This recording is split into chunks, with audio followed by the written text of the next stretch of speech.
my name's Steve and thank you for joining me on my photography journey today. I want to try something a little bit different today and do more of a tutorial, and something that I've realized is that I've talked a lot about editing and how you can get the best from the pictures that you've taken. However, I've not really talked about how to do it and how you actually start. So this is going to be purely on the basics of Lightroom from the very start. I'm not going to talk too much as an introduction and we'll just jump straight into it. But basically we're going to cover turning on Lightroom for the first time, how to import pictures, and the basics of starting to edit. So let's start off by opening up Lightroom Classic. So this is our completely clean setup of Lightroom Classic. It looks a bit old school at times, but you definitely get used to that one. It's not something that I particularly notice anymore. The main navigation is at the top here. So you've got Library, which is where all your pictures are, which are in collections. So those are how Lightroom organizes your pictures, and nothing to do with where they are on your computer or anything. That is your folders. We'll come to that later.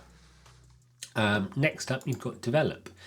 Develop is where you do all your editing, and this is where you've got all your tools for cropping, for changing colors, for changing contrast and exposure and presets and everything like that that you may have heard of. Map is quite a useful thing because it will show you where these pictures were taken if they have a set of coordinates attached to them. So with the Nikon Z5, I link it up to my phone so that I've always got my phone with me. So I've got an app on my phone called Nikon SnapBridge, and this is really useful because that will sync with my camera and provide location data from my phone onto the camera, which is then put into the images. That is then interpreted by Lightroom, and as you can see, you end up with a map and it will show you where you've taken these pictures. From Lightroom, you can also create photo books. And as standard, they use a company called Blurb, who I have used in the past and very happy with the results from them. And basically you can build everything in Lightroom. Not going to go into that today. You can create slideshows. So if you want to show off your pictures to someone else, this is where you can come and do that.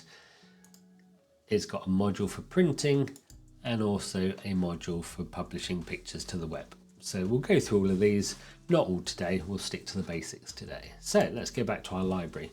We want some pictures to work with. So how do we do that?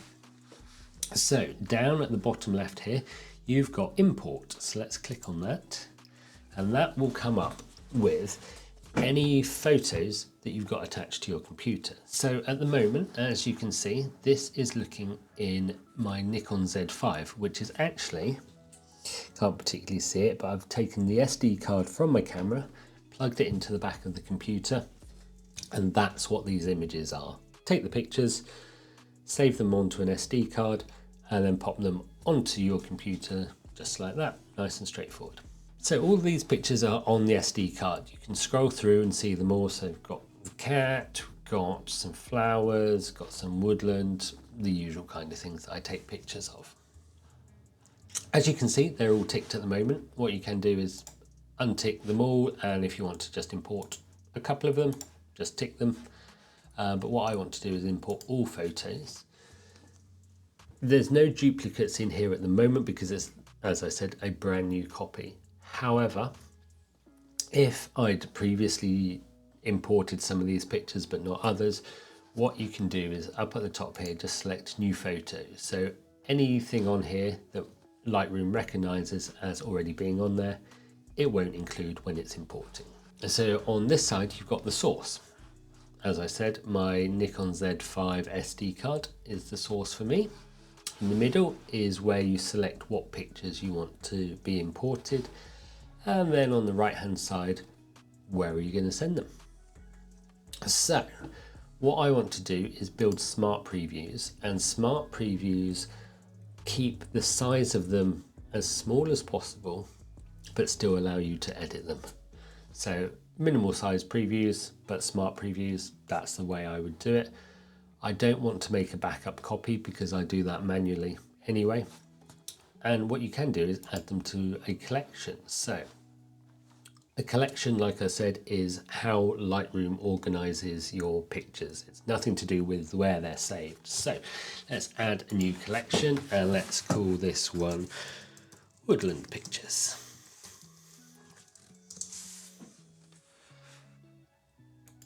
So we'll just click create, and now you can see on the side here we've got Woodland Pictures as our collection. Do I want to rename the files? I can do if I want to. So we can have them as a sequence or using the file name. Let's have them as a custom name and a sequence.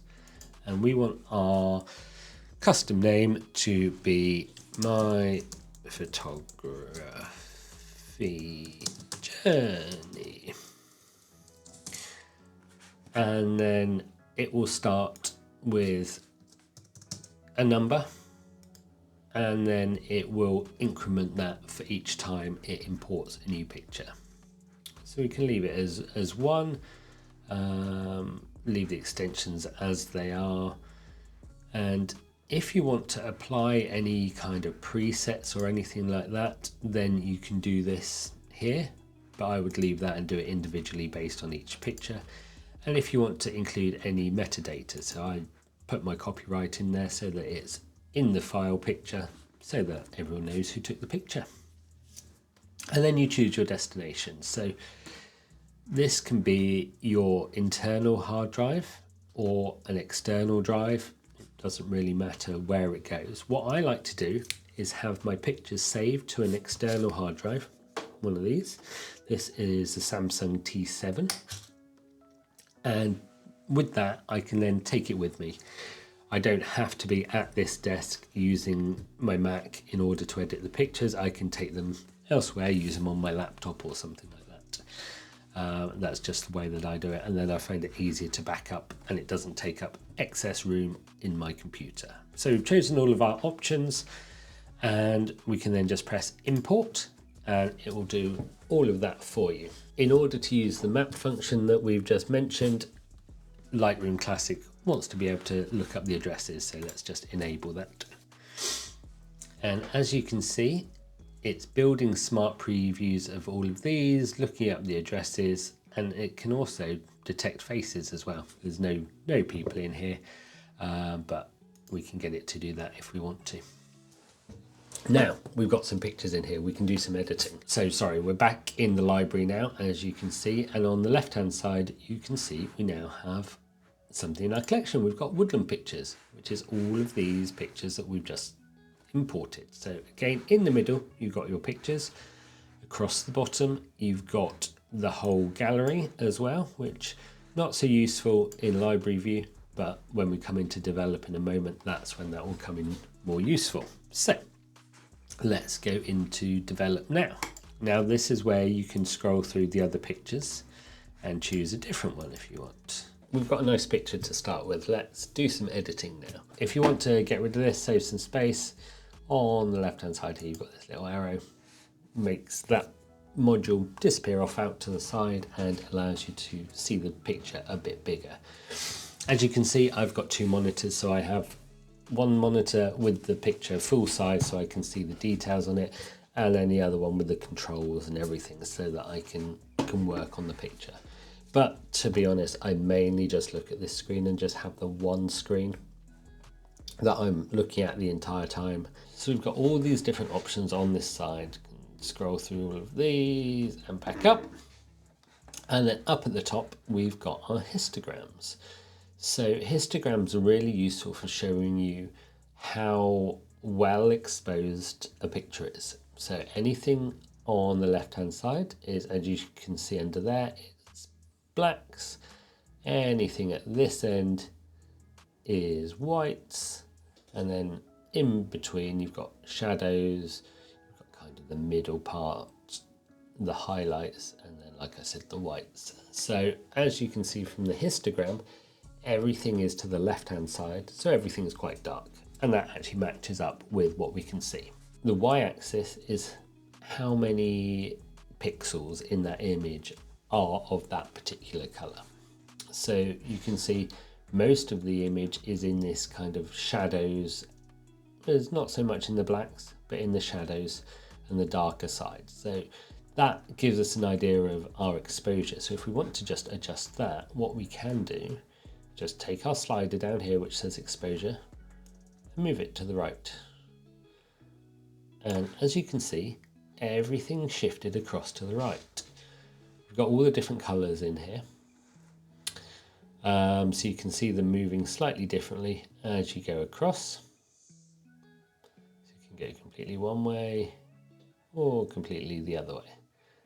Let's go back into the middle. There we go, so that's back to where we were to begin with. Below the histograms, you've got information on the picture that was taken. So this was taken at ISO 400, 88mm, f6.3, and the shutter speed was 1/160th of a second. And we've got our original picture and a smart preview. The original picture is stored on the SSD. The smart preview is stored in the Lightroom catalog itself, so that even if you don't have the hard drive attached, you can still work on the picture and still see it in a good quality. So that was just a quick introduction to Lightroom, the basics of what the layout is and how to get photos in there and to start editing.